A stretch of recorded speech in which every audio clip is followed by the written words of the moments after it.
This is a landmark day for European philanthropy. And we shall have an official opening of this building in some minutes. But first, I shall, as chair of EFC, introduce a landmark personality. He is known for most of you, but for those who does not know of Raymond Georis, I would like to say, as I have said before, if there is one personality in European philanthropy who is really the great statesman of European foundations, then it is Raymond Georis. He was for many years, since the early 70s to the 1990s, Secretary General of the European Cultural Foundation. He was a great entrepreneur in this sector. He was the founding father of this center of EFC. He was the founding father of many initiatives for European foundations. So now I just will pass on this floor to Raymond Georis. We shall come back later at the opening of this center. A great personality in European philanthropy. The floor is yours.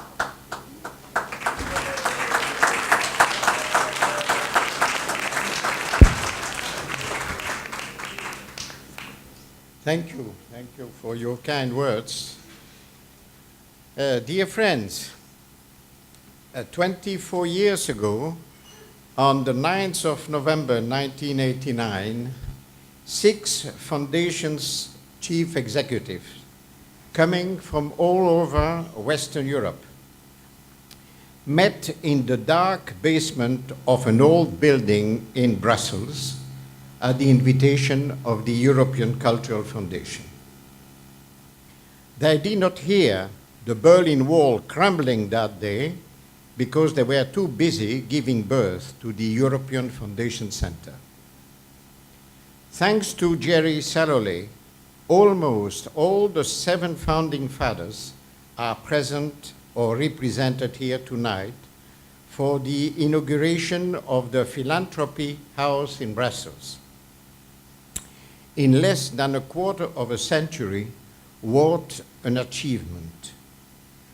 With hundreds of their colleagues, these handful of pioneers could today admire the prestigious building located in the heart of the capital of Europe to promote the work of philanthropic sector. This is really the fulfillment of their most extravagant dreams. Let me tonight pay tribute to those 6 dreamers who accepted to share the European Cultural Foundation dream. The first one, Carlos Monjardino, from the Fundación Oriente, from Portugal, the first one really to take up the challenge. The second one was Horst Niemeyer, from the Stifterverband für die Deutsche Wissenschaft from Germany. Horst, unfortunately, is no more with us, but I am so pleased that his wife, Ragnhild, has accepted to represent him tonight. The third pioneer, Michael Brophy, Charities Aid Foundation from Britain. Knowing Michael, he must have crossed the channel on his boat last night, accompanied by his wife, Sarah. The fourth, Michel Didisheim, from the Fondation Roi Baudouin, Koning Baudouin Stichting, from Belgium. Michel regrets not to be able to join us, but sent his best wishes. He is represented here tonight by his successor, a great supporter of the Philanthropy House project, Luc Taillard de Borns. The fifth one, Hans Hillenius, from the Stichting Koningin Juliana Welzijnfonds from the Netherlands passed away a few years ago. And last but not least, the lady of our group, Sylvie Tsiboula, representing at the time the Fondation de France. I would like to say here how much the EFC is indebted to Francis Charon, the present director of the Fondation de France, for his strong and permanent support. Francis is truly the EFC foster father. To make our dreams come true, we needed a master builder. This rare bird was already flying around in the dark basement 24 years ago, and he is present tonight with his wife Marcella. I welcome John Richardson, who served as EFC founding chief executive for 16 years. Together, and to buy the first building materials, the brick and the mortars, John and the EFC needed a founding sponsor. He came to us from the back of a bus in Krakow, attracted by the ringing tone of John's voice. We owe a great deal to this man who crossed the Atlantic Ocean to board a bus in Krakow and who has supported us since. Thank you, Bill. Thank you, Bill White, President of the Mott Foundation from United States, for crossing the ocean again to participate in this evening celebration. Thank you.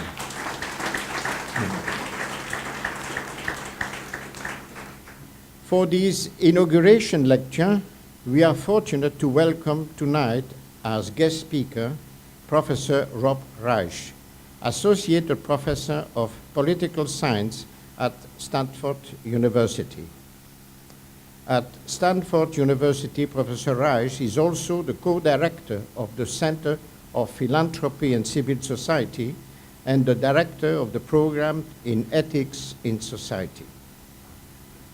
Professor Reich has been actively involved in the debate on the role of foundations in society.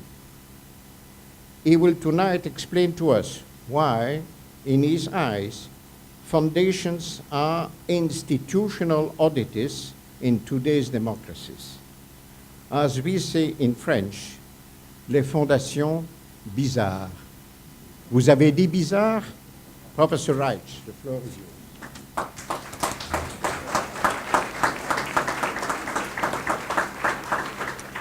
Good evening. Can you all hear me in the back? Very good, excellent. Well, thank you very much to Raymond, to Jerry, for inviting me to the European Foundation Center and to the inauguration of this lovely building, the Philanthropy House.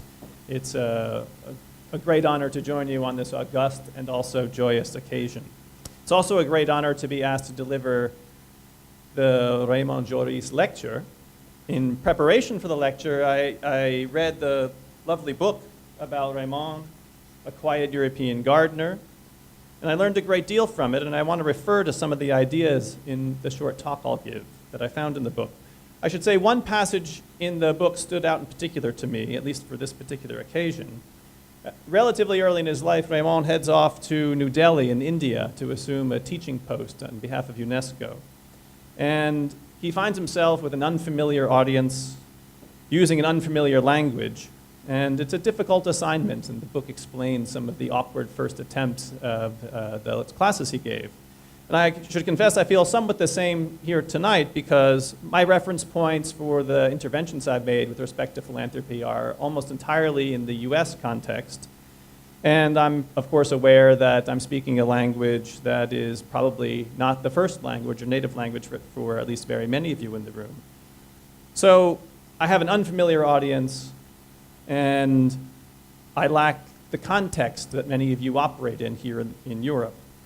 So I want to present myself, as I think Raymond does over and over again, with great humility before you, as I, at the same time, with Jerry's permission, will attempt to give you some provocations, some philosophical provocations about the role of foundations in democratic societies. Now, one thing the book about Raymond makes very clear is that he's a man of great humanity and great humility.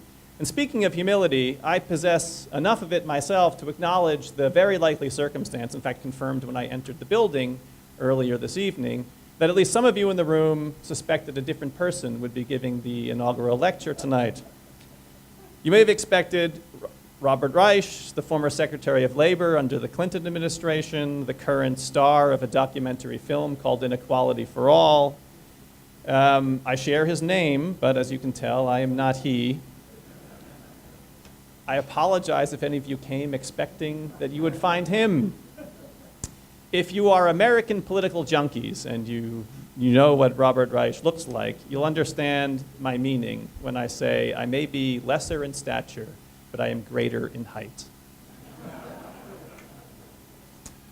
I teach at Stanford University, not the nearby university of the University of California at Berkeley, where Bob Reich teaches. And as Raymond mentioned, I teach in the political science department. I direct the Center on Philanthropy and Civil Society, a center on ethics.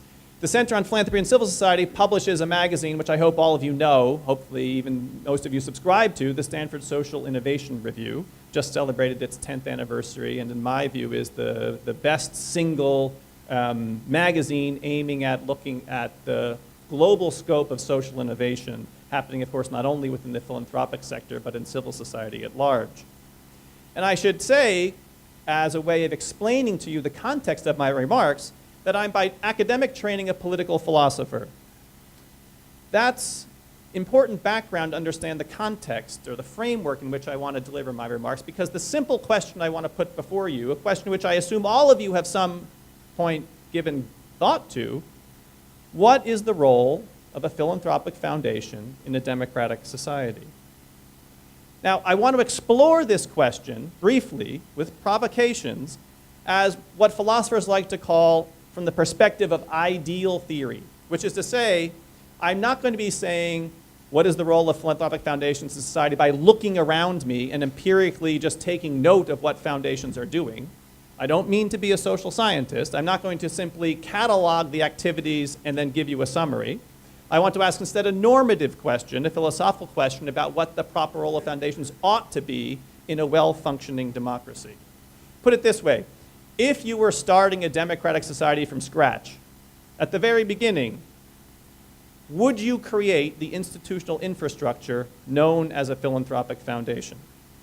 In certain respects, as the little I understand about the project of the Foundation Center here, in fact, perhaps the purpose of Philanthropy House, to forward a European foundation statute and to promote this presents you with something like a democratic moment, as you actually do have an opportunity to create for yourselves the conditions of ideal theory as a philosopher in promoting and crafting a statute that would define the operation and codification of a foundation for a democratic federal state, federal body.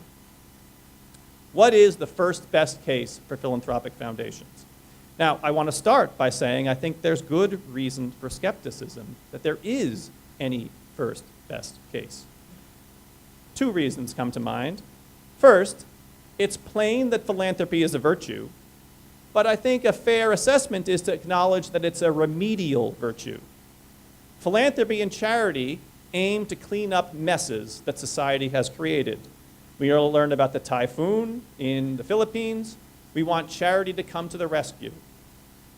Philanthropy can clean up things that other institutional arrangements ideally would not have permitted to exist in the first place. Philanthropy is therefore a second best or third best system of handling problems that ideally would have been solved elsewhere. The primary virtue in a democratic society is social justice. Charity or philanthropy is secondary and derivative. That's skeptical view number one. Skeptical view number two, especially in the case of foundations, maybe less so with the case of simple charity, but especially with the case of foundations, philanthropy represents organized and legalized plutocratic voices in democratic societies. The voice of foundations is not the voice of a demos in a democracy, of the citizens. Foundations are the voice of plutocratic elements, since of course foundations have to be started by those who virtually by definition have significantly more wealth than the citizens. Now, I want to alleviate any concern amongst this particular audience. I have a redemptive story to tell, but I did want to start with some skepticism and some provocation. Jerry did give me some permission to provoke. My Socratic orientation, if you will, as a philosopher, aims to assume that you already have some laudatory things to say about foundations. And I also want to take heed of the fact that, at least with respect to the audience I'm most familiar with in the United States, the general public attitude about foundations is gratitude and admiration. Bill Gates and Warren Buffett, after all, are routinely invoked as one of the most admired Americans, and the attitude about the largest foundation in the United States is one of profound gratitude. So I want to begin by giving you not some philosophical arguments, but three simple anecdotes, three simple stories designed, hopefully, to unearth some of your own skepticism that you might also possess about the role of foundations in democracies. So I'm going to start with one that's actually quite prominent right now in the United States. It's the role of several of the largest foundations who are working in concert with each other to attempt to promote a particular brand of education reform in public schools in the United States. The Gates Foundation, the Hewlett Foundation, the Broad Foundation, for those of you who know the reference points there, they have been promoting and successfully promoting a platform of educational reform that has not met with wide acceptance, especially among certain elements within the education community. Now, as is true here in Europe, public schools in the United States are democratic institutions. They're governed by democracies. They're governed by citizens who elect officials to run the public institution of the schoolhouse. If a citizen doesn't like the education policy of the local school district, the state, or the federal government, you have a chance to unelect someone who's responsible for those policies in an election that comes up. If you don't like what the Gates Foundation is doing with education reform, there's no one to unelect.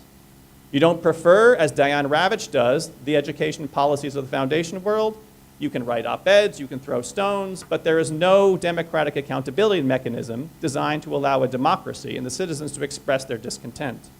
As Diane Ravitch, one of the critics of the foundations, says, Bill Gates is the United States' unelected school superintendent. Now, second anecdote, from a very different end of the political spectrum. This is from a federal court judge in the United States, often thought to be a very conservative court judge, Richard Posner, one of the founders of the economics and law movement. He's based out of Chicago. He writes the following: a perpetual foundation, perpetual charitable foundation, I'm quoting him here, is a completely and utterly irresponsible institution, answerable to nobody. It competes neither in capital markets nor in product markets, and unlike a hereditary monarch whom such a foundation otherwise resembles, it is subject to no political control either. It is not even subject to benchmark competition, that is, evaluation by comparison with similar enterprises, except with regard to the percentage of expenditures that go towards administration, rather than to donees. So I say the puzzle for economics, continuing to quote Posner, I say the puzzle for economics is why foundations are not thought to be total scandals. Third anecdote. In a book of investigative journalism by an author named Mark Dowie about 10, 12 years ago, he relates an amusing, perhaps apocryphal anecdote about the Open Society Institute, one of the foundations set up by George Soros. I understand there's perhaps someone from the Open Society Institute here in the room. You can confirm for me whether this is true or not. But this appears in the Mark Dowie book. Early on in the history of the Open Society Institute, Soros had hired a bunch of grant officers, people to craft a bunch of white papers about programs and priorities.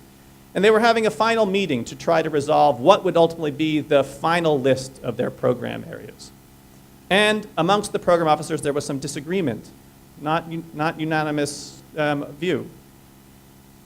So when one of the junior program officers offered a competing view to some other people, somewhere during the meeting, Soros is alleged to have said the following: all right, look everyone, this is my money, we're going to do it my way, here are the program areas.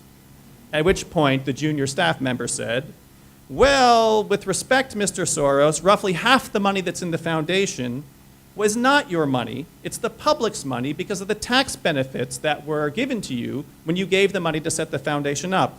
If you hadn't placed that money in the foundation, about half of it would be in the treasury. Mark Dowie reports that the junior staffer did not last long in the foundation's employment. The key point here is that, as many people tend to think, it's not true that foundations are the simple product of the liberty of individuals to give money away. In the United States, certainly, and in some European countries, foundations are generously tax subsidized. They're the product of a collective democratic decision to subsidize the liberty of people to give money away. So we've got some concerns about democratic accountability. We've got concerns about marketplace accountability. We've got issues of donor control that lasts in perpetuity. We've got issues of tax subsidies. This is what leads me to say, as Raymond mentioned, that foundations are very peculiar institutional arrangements. They are institutional oddities in a democracy. Protected assets that come from the wealthy, donor control in perpetuity, tax subsidies, independence, low transparency, low or non-existent accountability. A very strange institutional beast. Now, it's obviously the case that foundations can do wonderful things when humble humanists like Raymond are at the helm. But of course, nothing in a foundation's legal form guarantees to society that people like Raymond take charge of a foundation.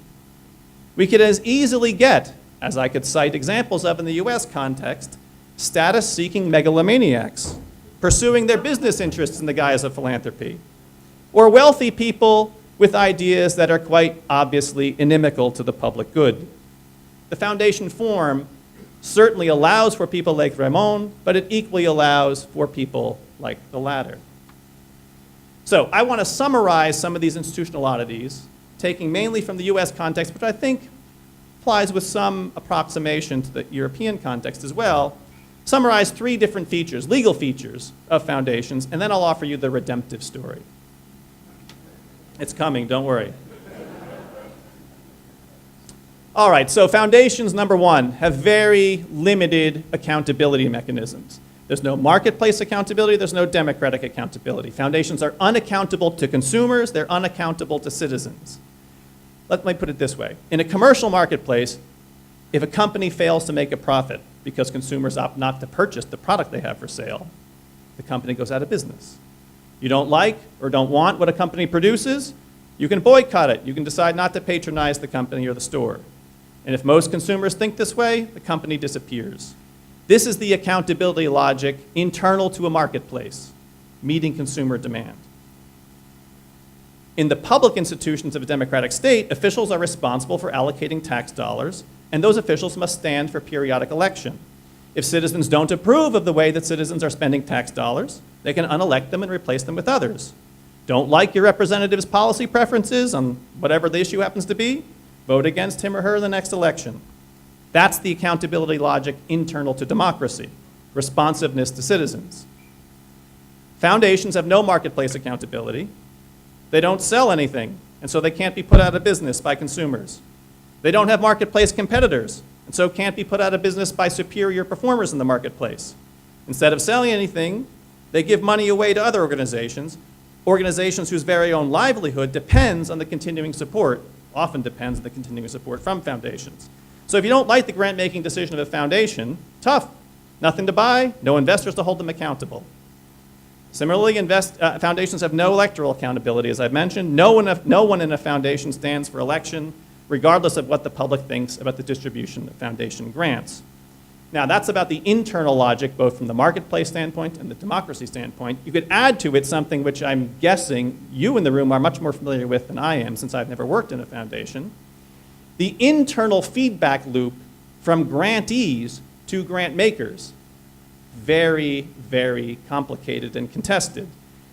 It's difficult, I'm told over and over again, to get honest feedback from grantees about how well the foundation itself is performing, so that even if a forward-thinking, outcome-minded program officer and foundation head wants stiff accountability mechanisms from grantees, he or she will find honest feedback difficult to get.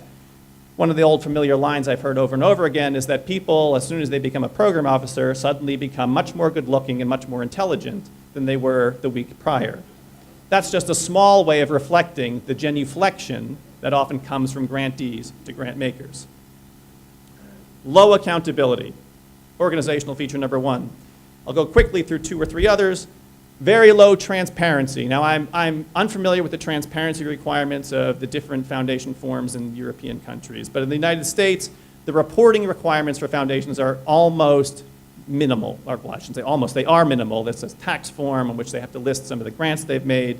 But if you're a foundation, you have no obligation to have a website, you have no obligation to publicize your mission, you have no obligation to make it possible for people to write to you.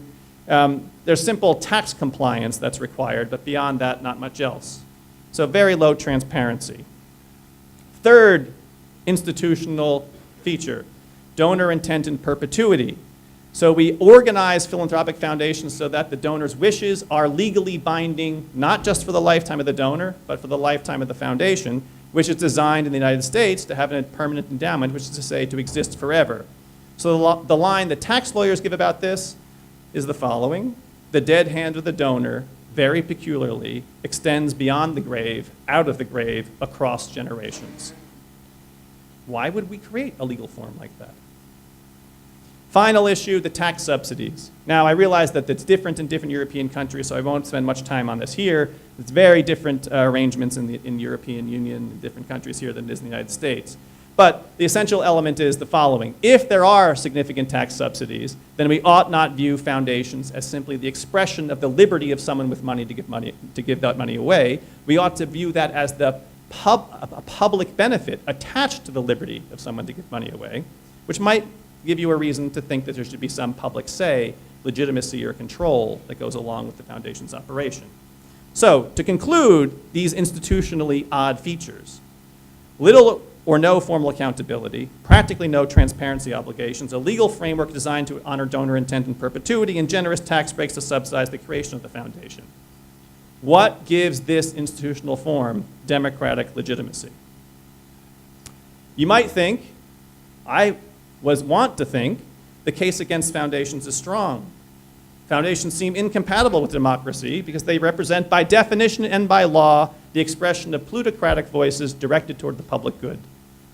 But why, in a democracy, should the size of one's wallet give a person a greater say in the public good? Why should this plutocratic voice, in fact, be subsidized by the public? And why should a democracy allow this plutocratic voice to extend across generations in the form of tax-protected assets? All right, that's the thumbnail sketch of a democratic case against the role of foundations in society. Let me now give you some redemption. I can think of 3 separate arguments that would craft a first best case for foundations in democracy. One has to do with the importance of pluralism within democratic society. A second has to do with the role that foundations can play in establishing countervailing forces in society, where instead of concentrated power in the state, concentrated power in corporations, especially large corporations, foundations can act as a counterweight or a countervailing force. Now, I think there's something to each of these arguments, but I'm not partial to either of them. In fact, I don't want to endorse either of them. But I do want to endorse a third. I'm going to give a label to this third argument that I'll call the discovery argument for foundations. The line that I want to attach to it is the following: foundations can represent in a democratic society the risk capital in social policy, experimentation, and innovation. All right, here's what the story looks like. What's the discovery argument? Now let's say that a democratic society wishes to advance the general welfare, pursue the aims of justice, but democratic representatives don't know the best means for achieving those objectives. Want to reduce carbon emissions, for example, or figure out how best to incorporate immigrants into a society? There's reasonable disagreements about what the optimal policy would be. What kinds of public policy proposals will come as best before democratic representatives? Now, to answer questions like that, a democratic society has to recognize that its leaders, its elected representatives, aren't all-knowing. That Reasonable disagreement on the best means to pursue just ends is likely. Social conditions are always evolving. So therefore, a democratic society might wish, purposefully, to stimulate experimentation in social policy so that better and more effective policies, realizing democratically agreed upon ends, can be identified and adopted. Foundations can be one device, federal structures may be another, for the important work of policy, discovery, and experimentation. Now here's the key point. When it comes to the work of policy experimentation, foundations have a structural advantage over the marketplace and over the state. That structural advantage is a long time horizon. Unlike commercial businesses and elected officials, foundations are not subject to a quarterly or annual earnings report, the bottom line balance sheet, impatient investors or stockholders, or short-term election cycles. Commercial entities in the marketplace have to answer at some point to their investors. They need to show results to stay in business. They have short time horizons. Similarly, public officials in a democracy don't have an incentive structure that allows them to show benefits over a 10-year haul with upfront costs today. That's a recipe for losing the next election. Foundations, which are designed to be free of marketplace and electoral accountability schemes, are answerable to the diverse preferences and ideas of their donors, with a protected endowment designed to give them the long-term latitude to operate over the long haul, are perhaps uniquely situated to engage in the sort of high-risk, long-run policy innovation and experimentation that is in fact healthy in a democracy. So foundations in this case can be the innovation labs for public policy in democracies. Long time horizons, relative lack of accountability, going for the long haul. This seems to me is the case for foundations, the first best case. Now I want to wrap up my remarks here, turn the floor back over to the generous people who invited me. See, the looks in the room make me worried that when I come down to join you for a drink, see how that goes. But I want to end with four things. Perhaps you're thinking the following. You've given an argument for foundations. In fact, I have a sincere argument, but the tenor of the talk was designed, in fact, to unsettle and to highlight the case against. And that might be true. What I want to ask of you, though, is the following. I don't mean my argument to justify the very activity today of foundations. I mean to justify the institutional form of a foundation in democracy and provide a standard by which we can assess whether or not foundations are in fact contributing in the way I think they might to democracy. I don't know enough about foundation activity in the European setting to say whether it meets this standard. I simply know from at least conversations with some people that oftentimes foundations don't. So I leave it to you to judge whether foundations do meet this standard, and if they do, all well and good, and if they don't, perhaps another argument is necessary. A second response, which I predict is likely, in fact, I think probably necessary response, yeah, that's all nice and well philosophically, first best case, ideal theory, political philosophy. We don't care. We shouldn't care. Foundations exist to do good in the world, to promote welfare, and if we turn out to be second best efforts, well, there's no shortage of problems and dysfunction for us to pay attention to. In fact, I think that's true. Foundations do a lot of good in the face of persistent dysfunction and failure of other institutions. But as I say, that's a second best case for foundations. If you believe that, you must also believe that foundations ought to act in the aim of self-liquidation. Success in your operation would be to eliminate the problems you're trying to solve and then to go out of business, because that would mean they're being taken care of elsewhere and you can close up shop. What I've tried to do is give you a case that even if things are going well, foundations as a legal form are still extremely important in democracies. A third point. I've said nothing about the role of technology in the way that foundations operate today. And I come from Silicon Valley, where it's hard to take a single breath without encountering either a venture philanthropist, a venture capitalist, a funder, a social media maven. My students that I teach at Stanford have all nearly started nonprofits on their own and are tweeting about them 24 hours a day. Technology is indeed changing much of what we do in civil society. And part of what I have been doing in a separate project is attempt to track what I want to call digital civil society, what it means when so much of our associational life, our expressive lives go online. And I think that's a huge question for anyone who works in a foundation today. Finally, last point, I want to insist at the end of the day that democracy is the proper framework. Democracy is the proper setting in which to assess the work that you all do.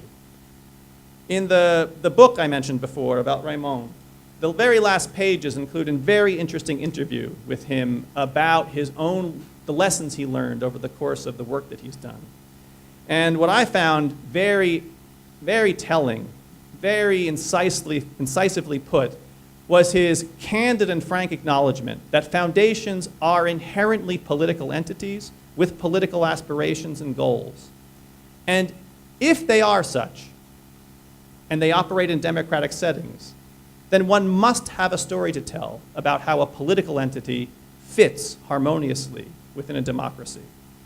I've hoped to contribute to a conversation that I think Raymond has begun, and that I'm sure this House will continue to provide a welcome forum for. Thank you very much for having me.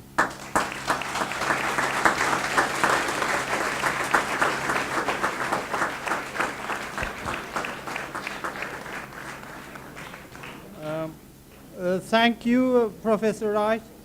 I must say, if you had not come here, we have had to invite you because you have provided us with an inauguration of this rostrum in the spirit of free speech, of unceremonial talk about foundations and the philanthropic idea. And so I think you have established a tradition here which we hope will last for many, many years.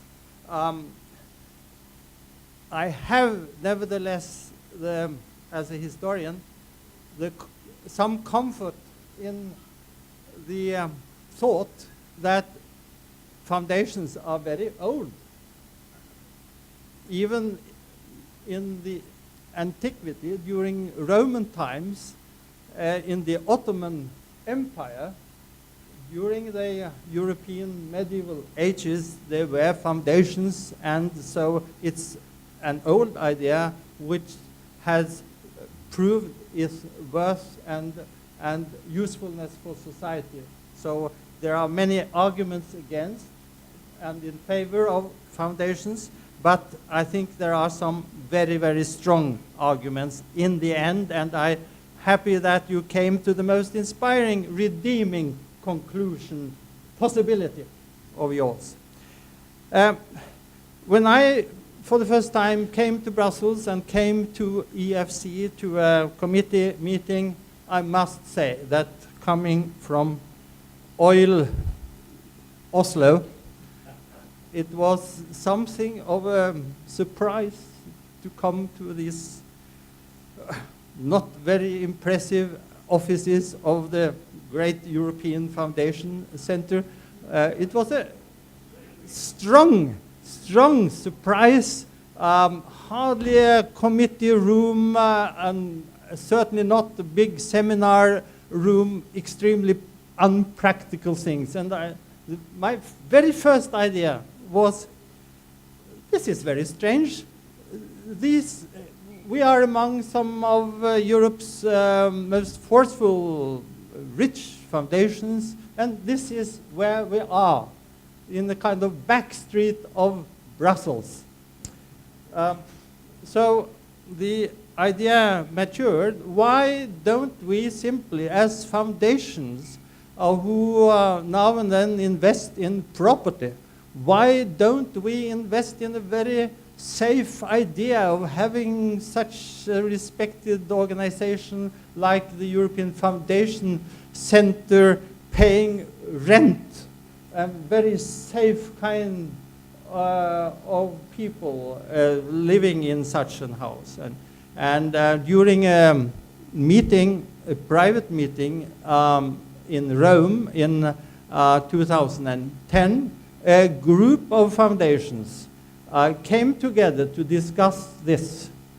And I'm proud today to have said to my colleagues, you know, in Scandinavia, there is a very competent and big, reliable foundation called Realdania, which specializes in supporting architecture, modern design, rebuilding of old houses. They have the best competence in Europe in this as a foundation. They have all the specialists, legal people, engineers. So perhaps they could administer this and control the whole planning and so. And of course, everyone believed this was a good idea. It is a good idea. Realdania took over, and we, the investing 6 foundations behind the project, felt, I think, all the time in very safe hands with Realdania and Flemming Borreskov. And I will only say that mission fulfilled, accomplished, and may this building become what we have hoped for, the real meeting place, of course, between foundations as a kind of window show of what foundations can do, and a meeting place between foundations, but also between foundations and European voluntary organizations, citizens organizations working on a European basis, meeting place with the Commission 5 minutes from here, and the whole organizational and diplomatic life of Brussels. And already there are many plans for events, and certainly this will not least be an inspiring workplace for those who are working here now and those who will work here in the future and come here and as young people with an idea of Europe, and who will play a very, very important role in the future of European development. Presently, Europe needs a foundation house, a philanthropy house, where there can be so much useful work done, and as a new venue in Brussels. So thank you, Realdania, and now the floor is yours, Flemming, to open it. Thank you.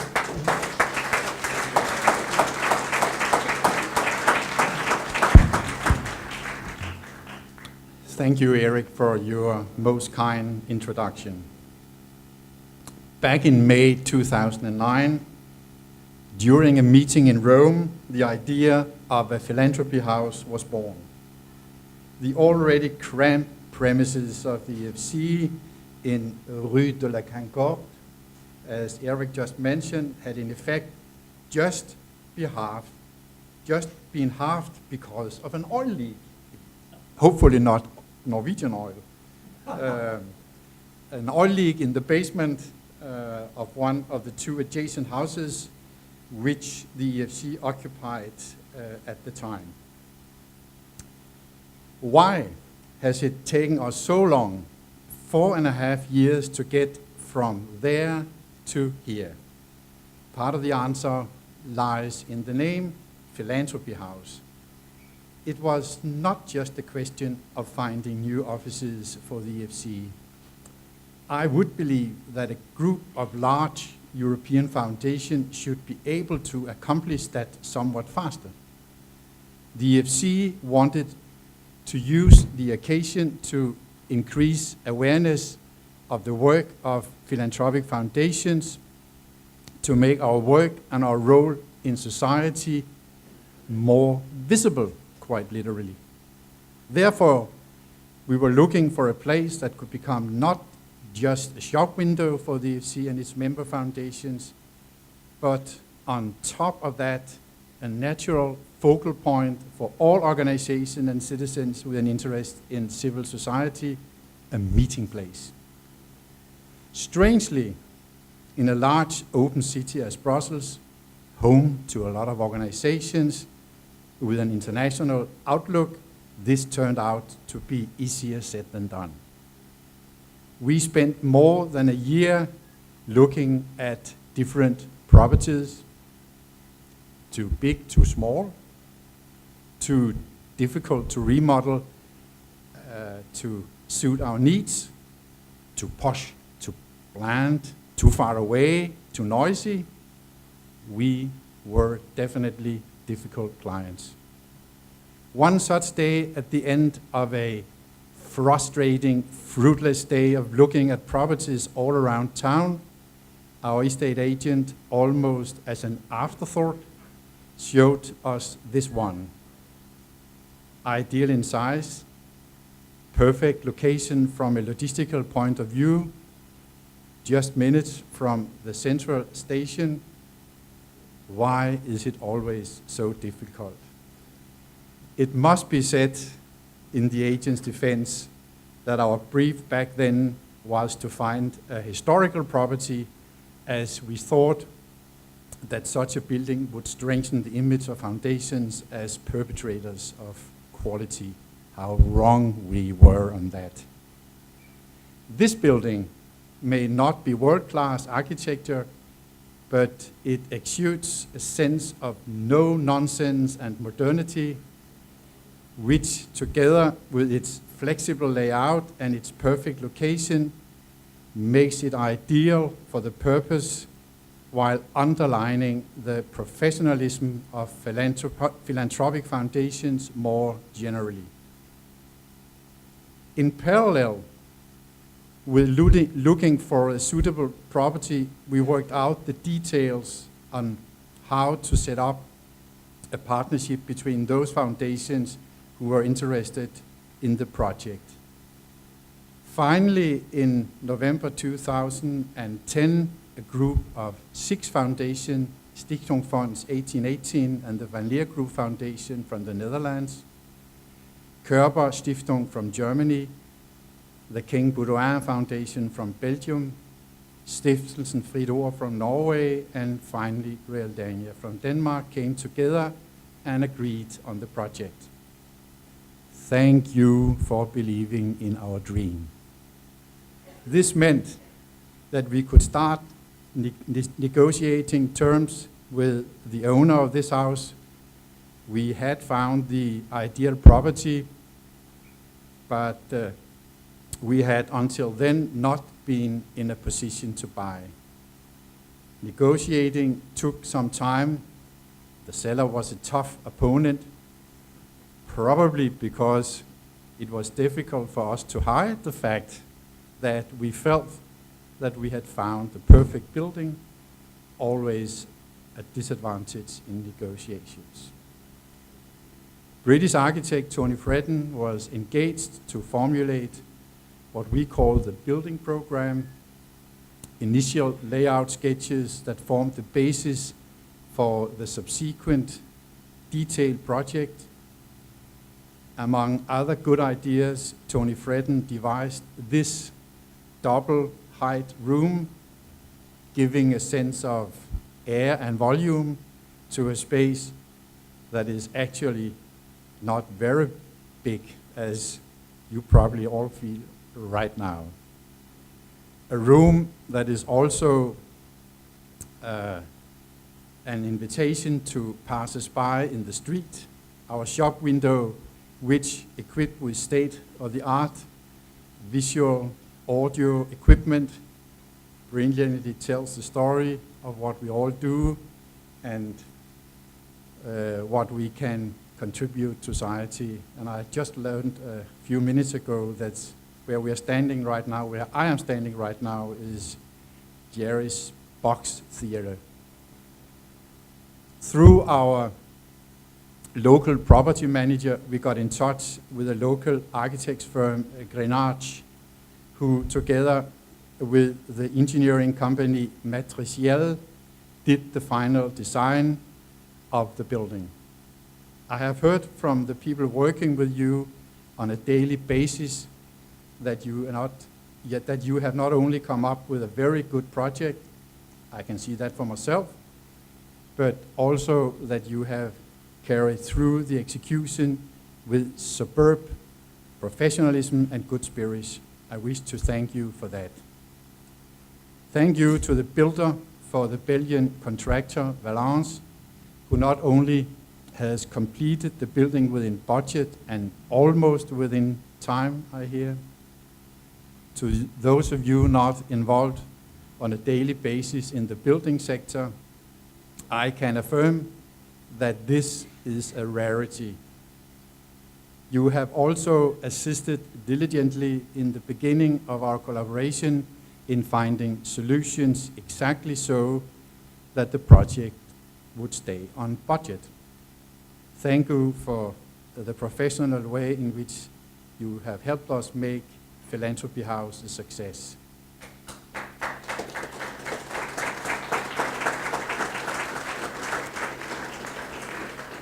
Moreover, a special thanks should go to Luc Taillard from the King Baudouin Foundation and to Georis and his team from the EFC. You have been the members of the steering committee that we set up to ensure that the project would be realized in the way intended. You have spent many hours listening to the now forgotten problems of detail that are endemic in building projects. Thanks to you both for your patience and your support.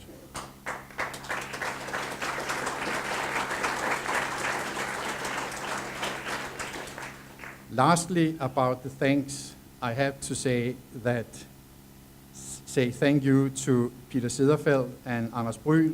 You have been able tirelessly to focus on the essential issues: money, time, and quality.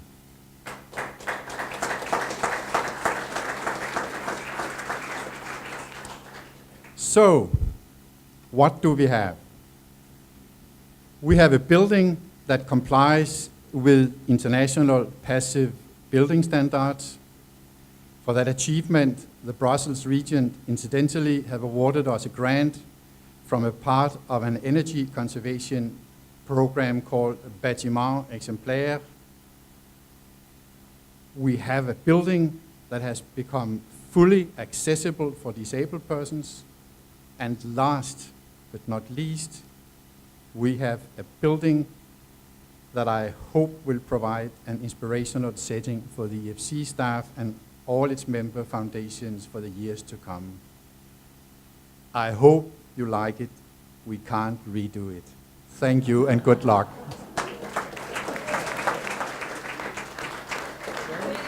Okay. Whoop. Oh. Whoa.